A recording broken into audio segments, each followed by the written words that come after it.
Hi, you've clicked onto today's tropical tidbit for Wednesday.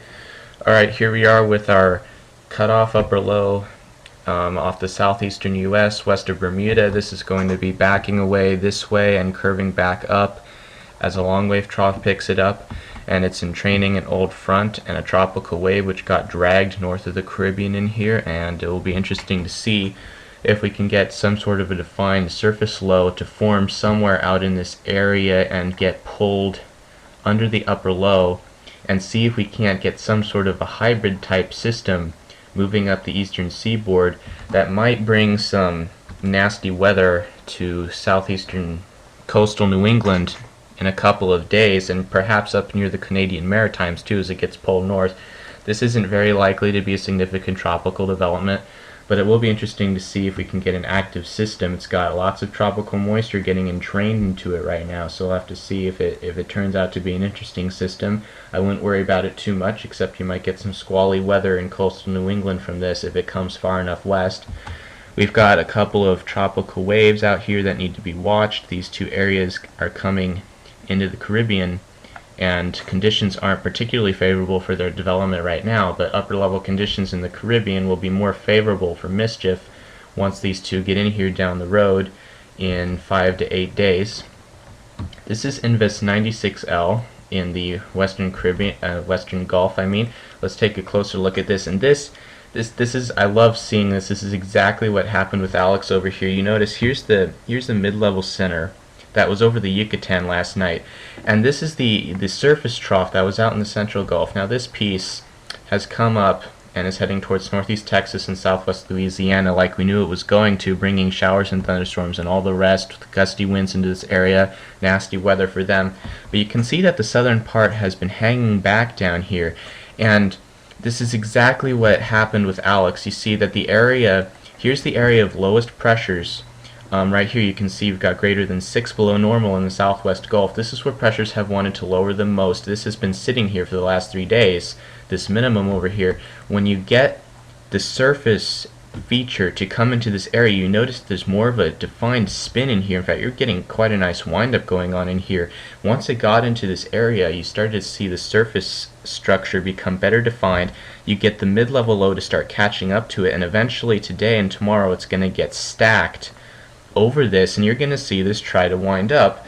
Now, if it had 20 to 30 degree, if this had 20 to 30 degrees more longitude to travel westward, I would be very worried about this, because this is the point where this system would want to pop. This is where it would try to develop, but as it is, it has 24 hours before landfall near the border, and this isn't going to go anywhere, but you are going to see it try to organize before landfall, and we may have an area to the northeast of the center of gusty winds and heavy rain, bring some nasty weather to southeastern Texas over here.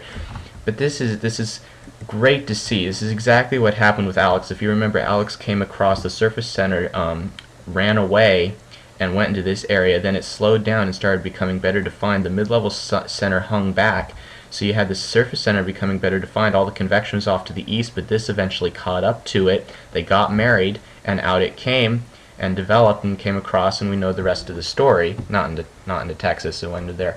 But you can see what happens now, that the surface feature starts to get pulled into the area of lowest pressure, starts to become better defined. The mid-level low catches up, they get stacked, which they will later today, and off it goes. And this is simply a westward shift of what happened with Alex. This is exactly what happened over here with Alex. Alex had the time. Alex had 20 degrees of longitude to get in here, swirl around, and become a nearly major hurricane. This does not have that time, so you can see that it's not too big of a concern. It's also moving over Alex's cold wake of water over here. The water is much cooled in here, down to 27 Celsius around there in spots, which will limit thunderstorm development, but you can see it's still trying to wind up. The waters are warm enough for development, and it doesn't have really enough time to become anything significant. You never know. It might, if it gets stacked today, it might try to pull off tropical depression status before landfall. We'll have to keep an eye on this, but overall it's just a wet and gusty wind event for the coastal Louisiana and Texas down here. These guys will be having very wet tropical weather again, another episode of that this week.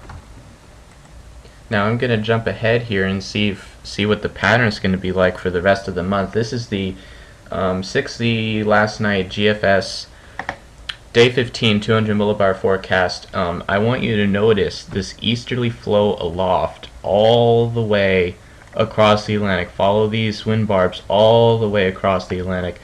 Just massive easterly flow in the upper levels. Amazing to see, all the way up to 20 north. I mean, look at this high way up here, close to 30 north, and look, and the tut way up here to the northeast, further northeast than normal, and all this ridging across the Atlantic. Very favorable pattern. When you get upper easterlies aloft, they're aligned with the trade winds. Remember, the trade winds at the surface are from the east, so when you have upper level winds that are aligned in the same fashion, you get less wind shear. For comparison, this is the climatological normal 200 millibar winds from July through September, and you can see that west of 40 west, the average winds are still out of the west, and the tut, the tropical upper tropospheric trough, is lying across most of the Atlantic, and the easterlies are confined to southwestern Africa over here. The winds are out of the west, so you naturally get at least light wind shear over this area of the main development region, because you have westerly winds aloft over surface easterly winds, so you naturally get some wind shear. But when you get these easterlies aloft all the way up here to 20 north, there's almost no wind shear, because you have them aligned with the surface winds. As long as the upper winds don't become too awful strong, like over 30 knots like they are in some regions over here, then it's a very favorable pattern for development, and it's a really friendly for tropical waves, because tropical waves love to develop convection east of their axis. So if these upper winds push convection to the west of the axis of a tropical wave, then they just develop more, and it helps them build a lot of heat around themselves. This is very favorable for Cape Verde development, and that's why you see stuff like this popping on the GFS. I was not at all surprised to see this on yesterday's 18Z run. Had a couple of storms coming off over here. It's since backed off on that solution, but you can see what can happen in this pattern. Very favorable, and lots of ridging that can bring these up towards the United States. So we're going to have to be watching to see if some of these things try to start popping. You know, we're getting into July. We're almost guaranteed to have multiple majors coming out of this region of the Atlantic in August and certainly September. So I would not be surprised at all to see one of these things pop in the eastern Atlantic during the second half of this month. Here's the Euro from last night, even getting in on seeing some of this. This is by day 10. This GFS was day 15 over here. You can see how some of these things are starting to come together. The pattern is very favorable. So we're going to have to be keeping our eyes out. We're keeping our eyes peeled for Bonnie right now, and we shall see what happens. That's it for today. Thanks for watching, everyone.